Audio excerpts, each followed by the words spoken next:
All right, and we're live. Hey, everybody, welcome to the Multiverse Show, episode 104. Thank you guys for tuning in. We have an interesting lineup in terms of topics for the evening. Our panel's going to be a little sparse tonight, as we got Fames out doing his thing with the family. James is work, sleeping off a work hangover. So we're going to get things rolling. Nick might pop up in here sometime, whenever he decides to show up and get paid. We're going to get started, though. But real quick, do some of our intros. First, we got the Sultan of Syntax, the White Wolf himself, Mr. Samuel Tolbert. Hey, everybody. What's up? Good to be here. Good to be talking with y'all. Lots going on. Let's dive into it. Let's get going. And we got the Don Deletion himself, the infamous Mike P. The Truth. Yo, what's going on, guys? It's Mike. Thank you for joining us for another wonderful episode of the Multiverse Show. We got another great docket of topics planned for you guys tonight, so let's get it started. All right, and you got Anchorman V2. I am here, ready to roll. Let's start talking about these topics, man. But first off, we gotta have to talk about something that's gonna happen. It's already came out. Shadow of the Tomb Raider. Sam, I understand you have a review in the works. Can you give some of the people here watching tonight a little bit of a preview of what you're gonna be releasing tomorrow? Sure, absolutely. So, here's the thing: if you're familiar with the prior games, particularly Rise of the Tomb Raider, then you're going to be familiar with a lot of the gameplay and mechanics, okay? It's, jumping from here to there, Uncharted style, shooting down bad guys, that whole action-adventure genre that these two IPs pretty much have locked down. That's what it is. So I'm not going to talk about that too much. However, I will say it's less open than Rise. Now, I don't know, you guys both played Rise of the Tomb Raider, correct? Yep, I did. I just started it. I'm about 2 hours. Okay, all right. Okay, so Ivan, you'll definitely understand then. There's a couple of areas in Rise of the Tomb Raider where you go in, it's like, holy crap, this is a huge map. Where there's stuff to do all over the place. There's a dozen challenges, there's side missions, all that. That's still here, but there's more maps, but they're smaller. It's sort of like a hybrid between Rise and the 2013 game, where it's keeping you constantly funneled in one direction. The idea is to keep up the momentum, to keep on going. But there's little tombs and crypts and stuff to go off and collect here, and there's some side missions you can do here. One of the new accessibility options is you can even change the language of the people who are speaking, so they're actually talking in their native tongue, whether it's variants of Spanish or even Mayan dialects or things like that. So that's pretty cool. That's really interesting. You can also turn off that infamous white paint that every adventure game has. Yes. Every game has it. Uncharted has it. The previous Tomb Raider games have it. Assassin's Even Creed Witcher 3 has Horizon Zero Dawn had it. Yeah, so you can turn that off. And while it makes things more difficult, I highly recommend it because you're going to be sitting there on the cliff like, okay, now what? Where do I go? Can I actually jump here? For those of you that don't know what we're talking about, what happened over the last maybe 5-10 years, somewhere in that range, was instead of games giving you in-game prompts of where you have to go and what you can climb and not climb, what they've been doing instead is they've been smearing bird poop on every ledge you can climb. It's a silly little thing, and there's a couple games that don't do that. Far Cry is one of them. What they do is they put like a little yellow bungee cord or something like right on the edge, or a rope, like not like a rope you climb, but it's a rope signaling, hey, you can climb up here. Mm-hmm. Almost every other adventure game like just smears this white bird poop over stuff to tell you, hey, you can climb this. It's gotten old. It had really gotten old, so I really appreciate that. As well, then I should have led off with this part. You can actually set the difficulty options independently. The traversal, which is, the white paint on the walls and stuff like that to tell you where to go, as well as how quickly Lara grasps ledges, how quickly you have to recover if she slips, things like that. The puzzles, so you can turn off the glowy yellow objects in survival instincts and make it much more difficult to figure out the puzzles, and the combat. All three of those can be adjusted independently.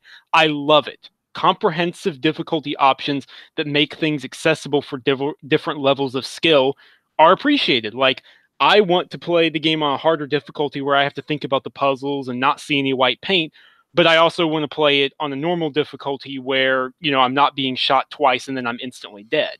and it makes things ridiculous. So you can set those independently. I love it. The storyline is continued right from Rise. So, I mean, spoiler alert, but that game came out in 2015. Lara's continuing to hunt down Trinity cells. It continues off her father's search for artifacts that he never completed. She's trying to take up some things like that. And it's in the marketing material, so I don't feel bad about saying this. Her taking one artifact in Mexico accidentally triggers an apocalypse that will wipe out South America. So it's a race against time to stop that. It's very typical action adventure Indiana Jones type fare. So long story short, if you liked the previous games, you'll love this one. And there's a lot more comprehensive options to deal with stuff. Mm-hmm. Hey, that's cool.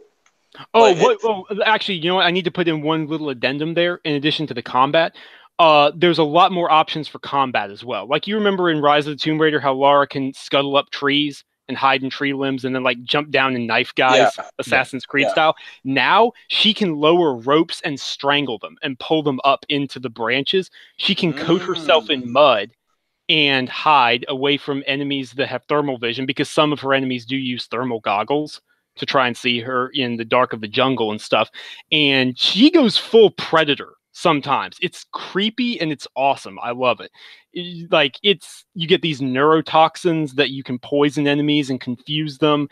There's a lot of really cool tools that they've introduced as well in regards to the combat and how you can pick apart enemy squads and things like that. So now I have a question about it. Cool.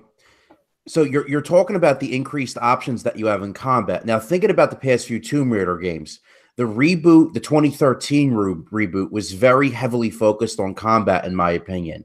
And what I've played so far in Rise, it also seems heavily focused on combat.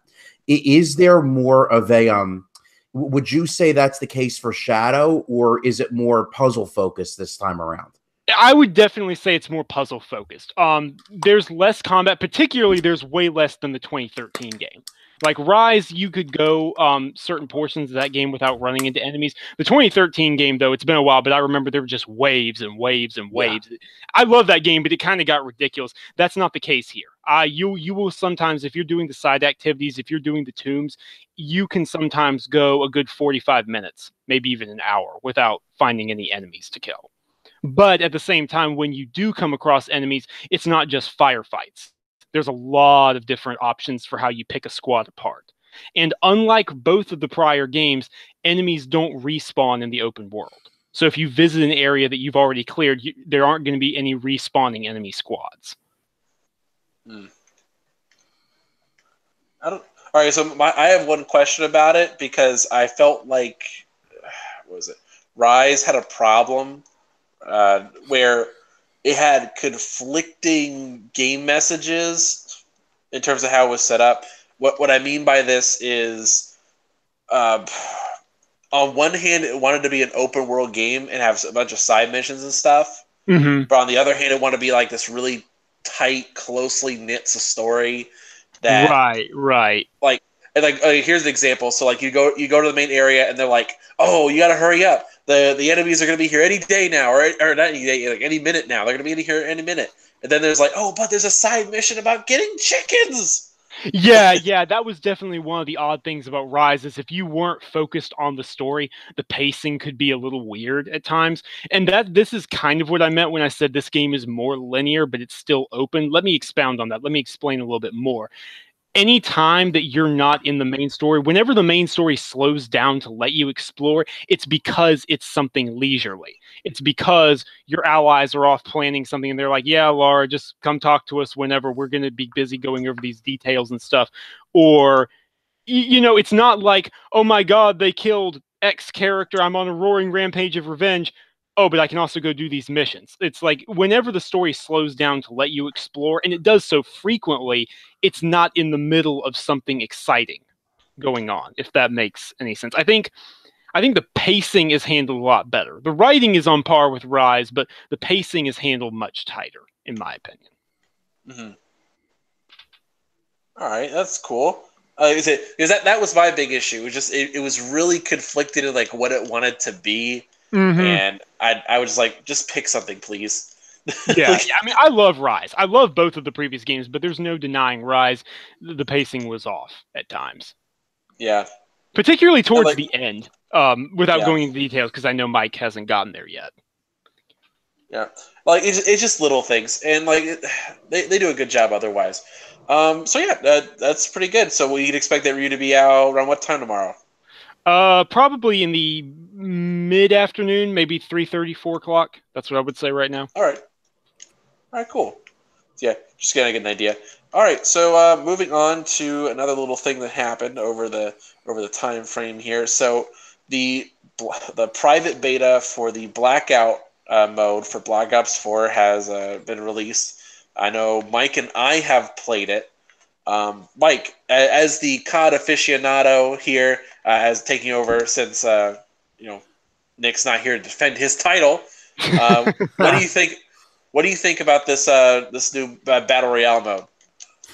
Honestly, my feelings on it are mixed. On one hand, the thing that I really like about it is that the gameplay is very smooth. Now, someone that hasn't really played a lot of battle royale games, I mean, I think I played like 2 matches of Fortnite, maybe about a dozen or so of PUBG. The thing that stands out to me is how smooth the gameplay is. Of course, it's COD. It's 60 frames, or as close to 60 frames as you're going to get. So the gunplay feels very smooth. The guns feel accurate. And even things like picking up items off of the ground just feel so much smoother than a game like PUBG. So that I really appreciated about it. But at the same time, some things about the beta, just about the Blackout beta, just felt off to me. Like they didn't feel right. Like, number one, I think level 3 armor is annoying. I think there's too much level 3 armor. Let me say that. I think if there wasn't as much of it around the map, it wouldn't be as annoying. So that's probably something that they got to tone down a little bit before the full launch. And as far as the other items that you get, barricades are really annoying in the Blackout mode. It's so frustrating to be shooting at somebody and all of a sudden they pop and hide behind a barricade. It drives me mad. But the thing, it's weird because I'm not going to say that it's not fun to play, because when you get into a groove and you're having a good game, it is fun to play. But I don't feel that same sense of, I guess you could say, urgency that you get with PUBG, and you're down to like the last 20 people and then the last 10 people. I don't feel that same sense of urgency for whatever reason. Maybe it's a game design thing. Maybe Call of Duty just isn't as well suited for the battle royale genre, but that sense of tension isn't there for me. Yep.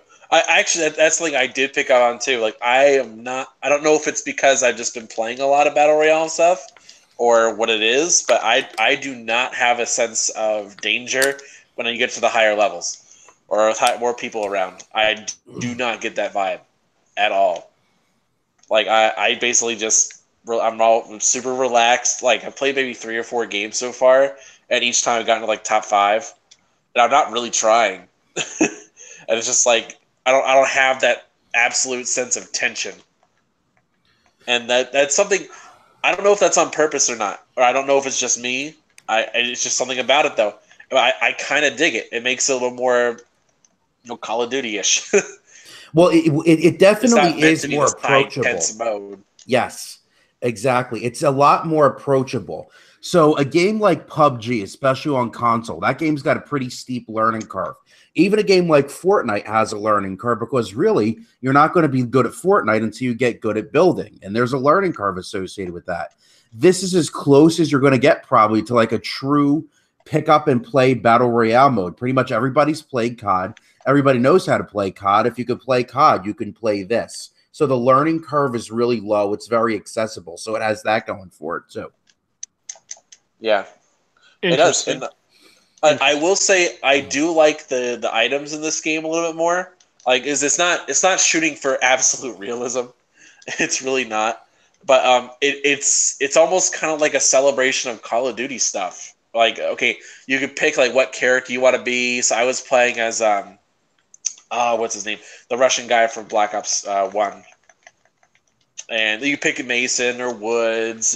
You could play as people from the new game. You can play as people just from the zombies mode. You can play as Richtofen and all of them. It's kind of cool. Like it's kind of like a celebration of all things Call of Duty, which I'm really enjoying. It really is, and I love how they integrated all of the old Call of Duty maps into this one huge map. I think that's a really cool touch. Like, and it's not just like I know you'll get a kick out of this, Sam, because you're really into the zombies. One of the things that they allow you to do is if I realized this because they lowered the map down. One of the times I played to a cemetery, and if you stay in the cemetery, zombies show up. Interesting. And so you have to deal with zombies and people. I like shaking the Battle Royale formula up with different elements and things like that. So that sounds cool. That sounds really cool. Not just that, but you could find like cool items. Like I got a like a recon RC. Mm-hmm. You can drive that around a little bit. The monkey symbol one, a mystery box you could find that gives you weapons.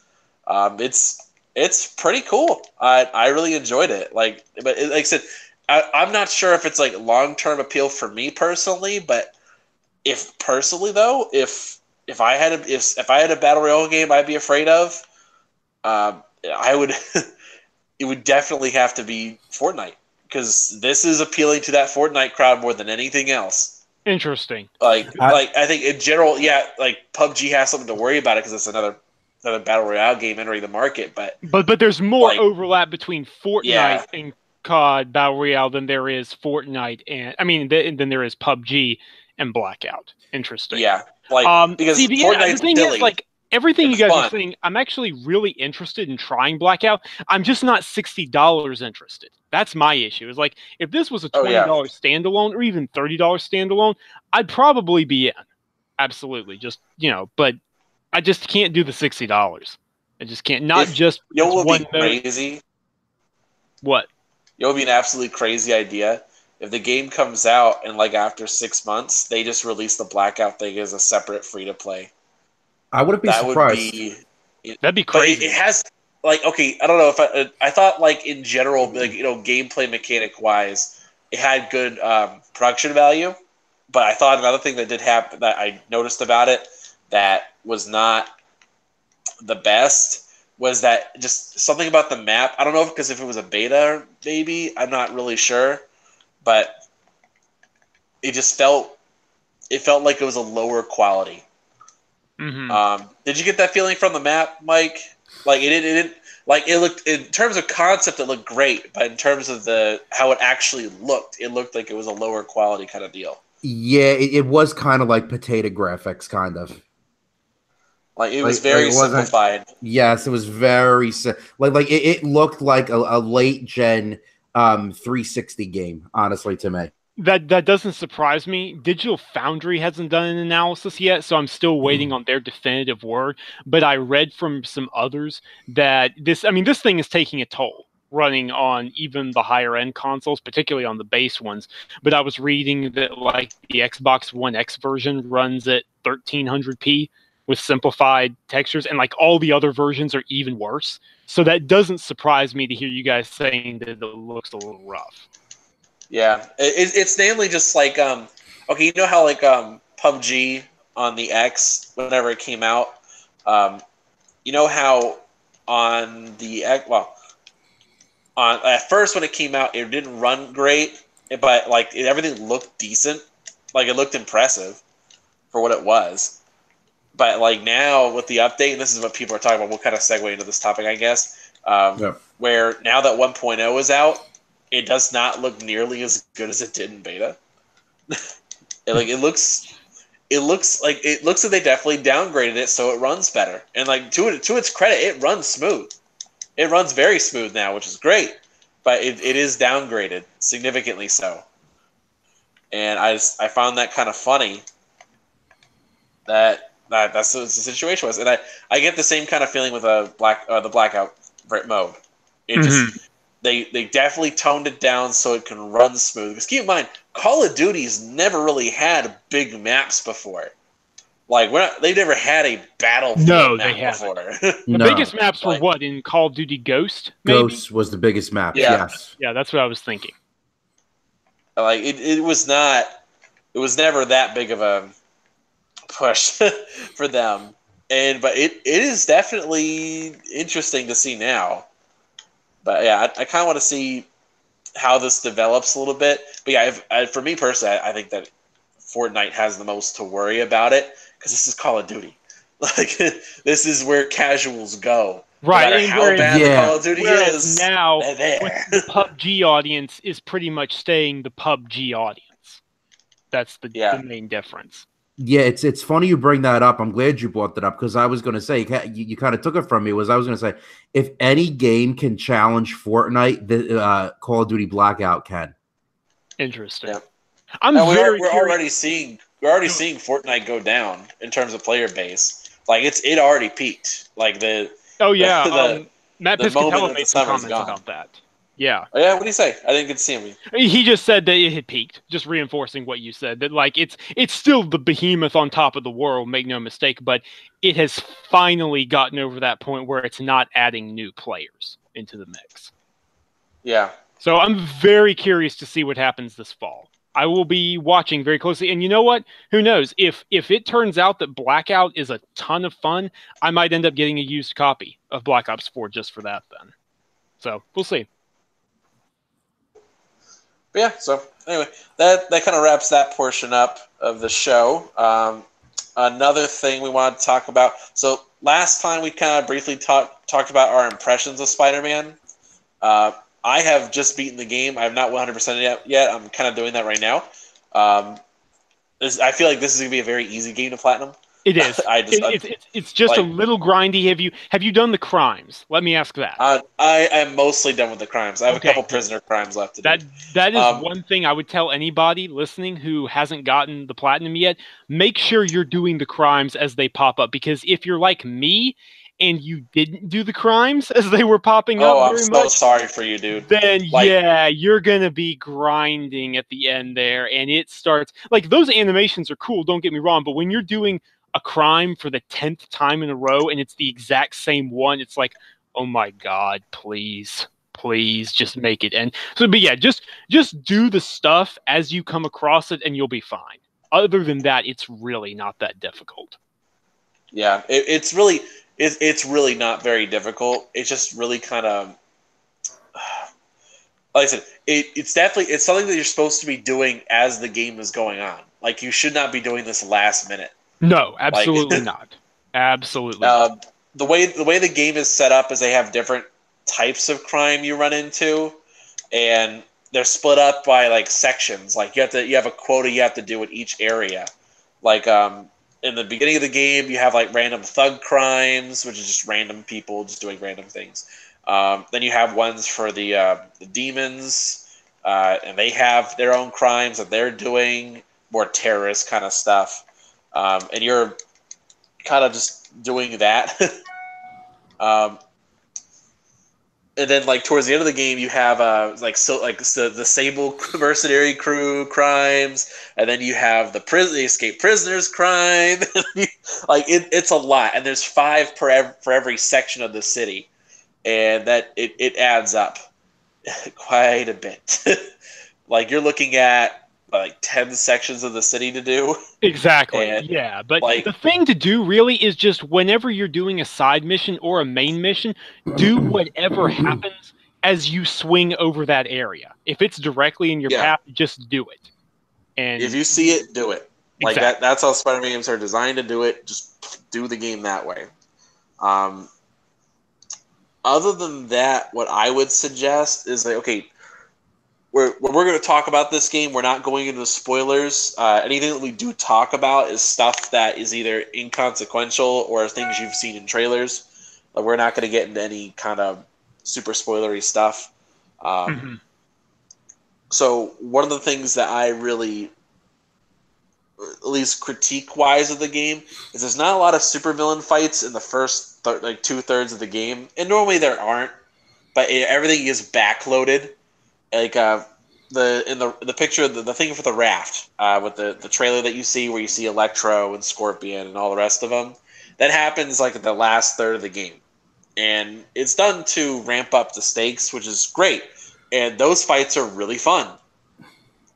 They're really short, but they're really fun. But they put it at the end of the game to kind of increase the pace and the stakes rather.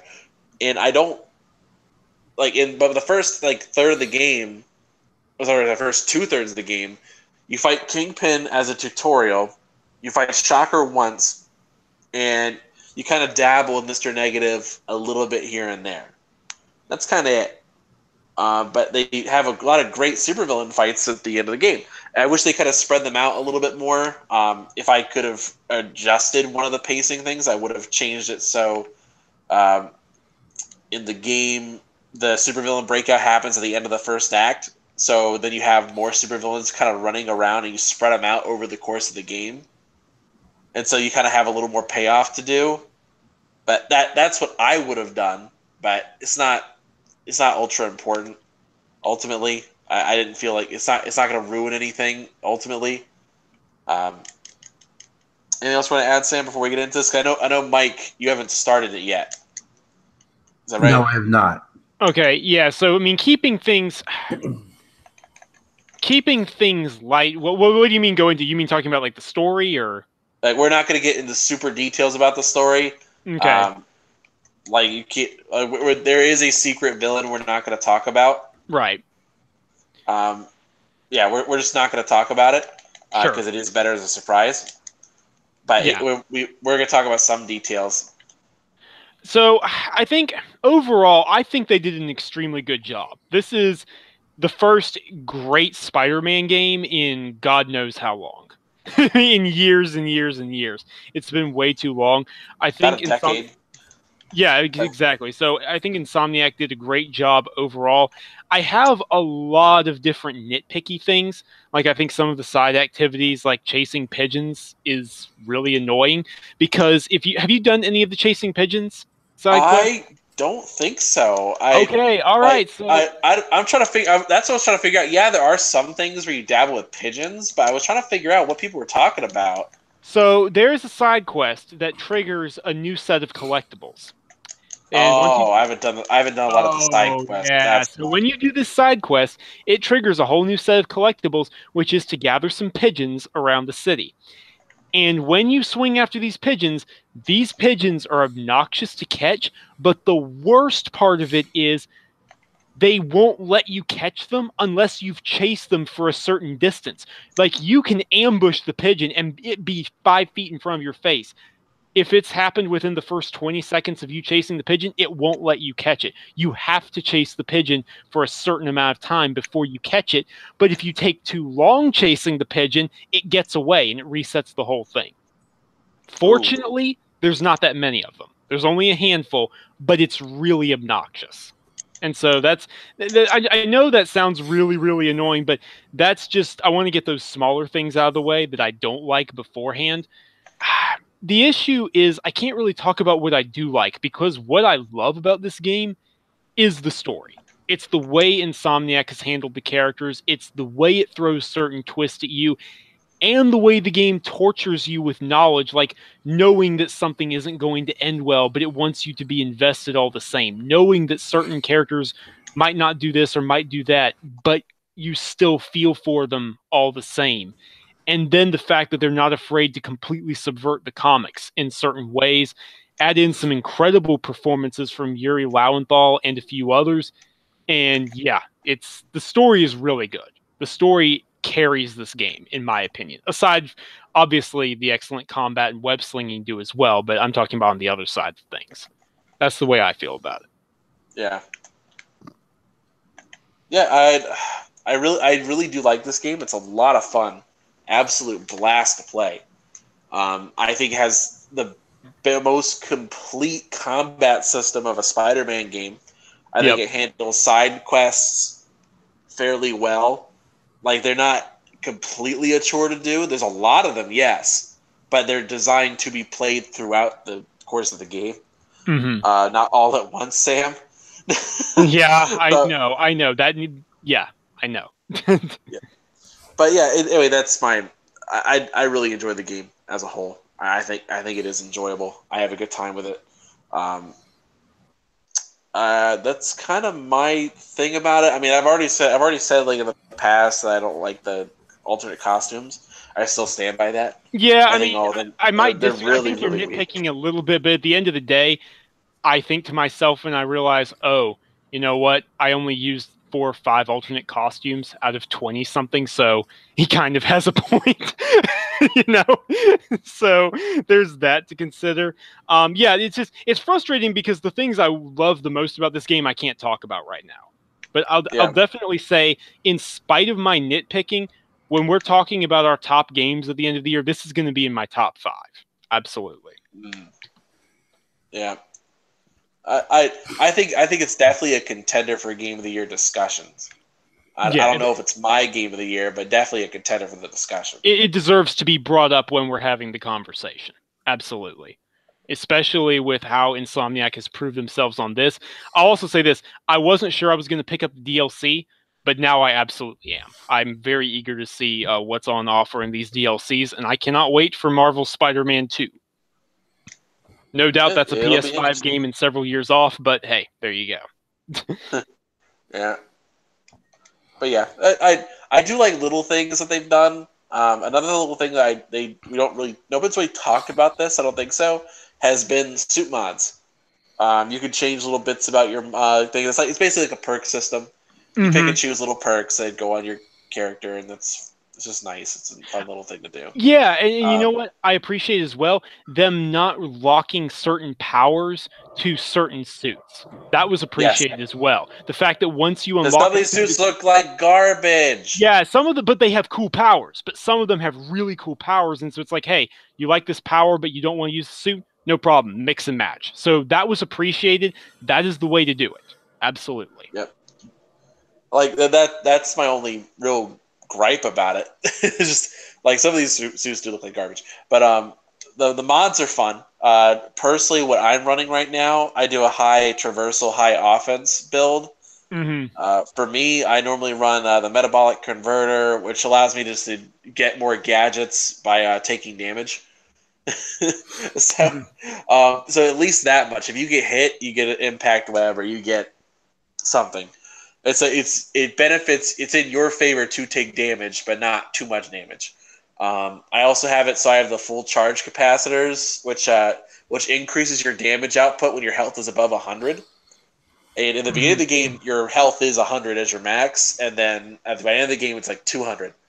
So really, as long as you're above half health by the end of the game, you do more damage, and it's a significant chunk of damage too.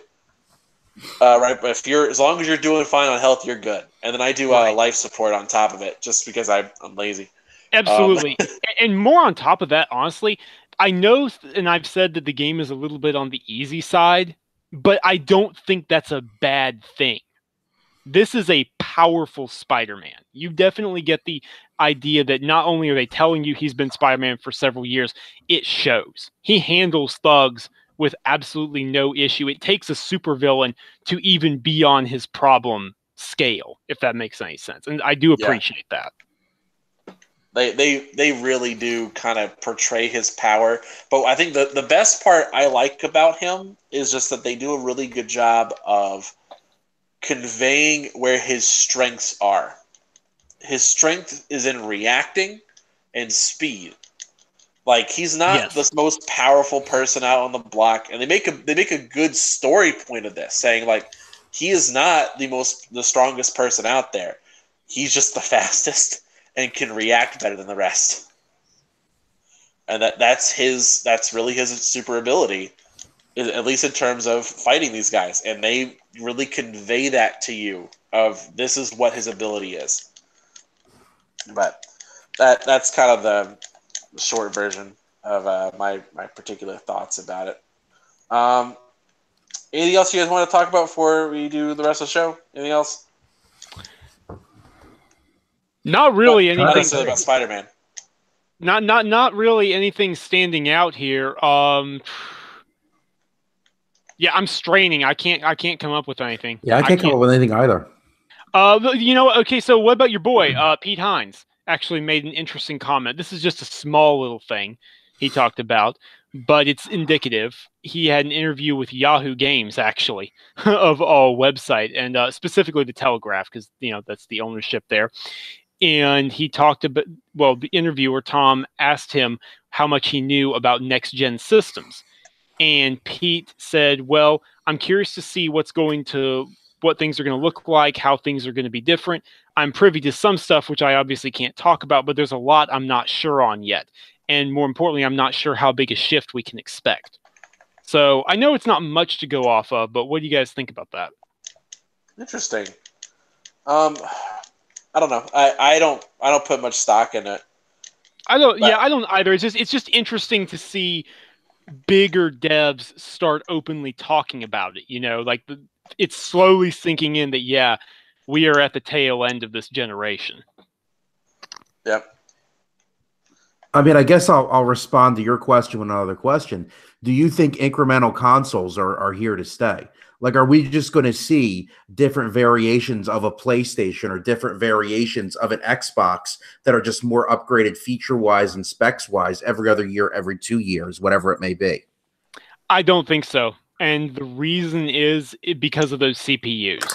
That's the issue for me right now, is just changing out the CPUs alone would be a massive leap in terms of what we could do on frame rates, AI, particle effects, things like that. Not to mention the relief it would give server connections and how many players you can have in games and things like that. So, I don't know. We'll see. I could be wrong, but I don't think we're going to see iterative consoles moving forward. Yeah. I don't know. I don't know what's going to happen to the iterative thing. I had an idea of what was going to happen for a while, but I just don't know. I just don't know anymore. Trying to think what else is there. There was something else that happened over the thing. I thought, wow, we got to talk about this. What was it? Come to me in a bit. What have you guys been playing other than Spider-Man and Shadow of the Tomb Raider? Anything else? Not really. Honestly, I've just been playing those two. I played the Forza Horizon 4 demo. I did play that today. Oh yeah, Mike, did you play that? No, I haven't. No, I haven't played it yet. Actually, dude, man, where have you been? Yeah, this is like your baby. I want to go into it fresh when the game comes out. I don't want to experience it early. But you get a T-shirt. I'm kind of saving for playing the demo. Oh really? Yeah, you get a T-shirt. All right. In that case, I'll play the demo. There you go. In that case, I'll play it. I mean, my God, that's what I'll say. I'm not a racing guy. And my God, it's good looking. It's slick. It's fun. I'm not sure how Playground does what they do, but I'm just thinking to myself, if this game is this good, I cannot wait to see the RPG they're building. I really can't. My anticipation increases daily. Yeah, they're a really good studio, Playground. They are. Well, they technically have 2 studios now. That's the crazy thing about them. Yeah. They've grown a lot. We need to talk about the fact that Ivan is eventually going to get an iPhone. Now, why do I say that? What? Wait, what? Ivan is eventually going to get an iPhone. And why do I say that? It is because at the Apple event last week, our Lord and Savior, Todd Howard, appeared on stage. Ivan, any response? I heard about this. I know nothing about it. I was tagging you on Twitter like crazy. I know. I didn't pay attention, though. What happened? What did he talk about? All he basically did was he came on stage to push this one game called Blades. I didn't really see too much about it. Oh, the Elder Scrolls Blades thing. Yes. Yeah. I'm not surprised about that. Is anything exclusive? No, not really. Well, I don't care. In that case. So basically nothing. But yeah, I can't do iPhone anymore. I've been ruined. I've just been totally ruined by Samsung. I like my phones too much. But yeah, so. Oh yeah, I forgot. That's what it was. So a little bit of breaking news for those of you that do care about Sea of Thieves, like me. I have some sad news. This week there was supposed to be on the 19th the Forsaken Shores update. They have now delayed it to the 27th. So we're not going to be getting that, unfortunately, until week after. So, but hey, I mean, it's only a week. It's just a week. If it'll give them a chance to put a little bit of extra polish, whatever they need to do, it'll be worth it in the long run. They said there was a glitch going on with like memory is being screwed, like something like that. I don't know specifics exactly, but they said it's in the Pioneer, the playtest server, and it is not. It was not going well. They were not happy with it. But for those of you who don't know, this is the rowboat update we've been waiting for. Yeah, absolutely. And this update's going to be interesting because the last update, don't get me wrong, I really enjoyed it. Like, I had a ton of fun with it. It's probably the most fun I've had with Sea of Thieves, with the skeleton ship event and all that. But this one seems more bent on, we're not introducing a threat per se. We're introducing a lot more stuff into the world that you can play around with. And so I'm curious how things go from that in terms of the rowboat and the new volcanic lands and the hot, the boiling water and the geysers. I'm curious how those are going to shake things up. Yeah, I don't know. I want to see how things are going to go with it. I'm not pushing it so much. I'm not like I'm really really excited about it, but I'm not like foaming at the mouth right now. Mainly just because I'm doing fine. Game wise, exactly. We're not hurting for games here. Yeah. Speaking of which, it's only 36 days until Red Dead Redemption 2 drops. Oh boy, I am so excited! Wow, yeah, I don't care. Good God. Sorry, Red Dead. Like I just don't have any hype for Red Dead, man. I'm just not excited for it. Where is Nick when I need him? Oh my God! I know, Nick. I mean, honestly, I really could care less. No. As As I finished that sentence, I realized who I was stuck with, and then I realized, oh no, this is. Oh man. Yeah. All right. So,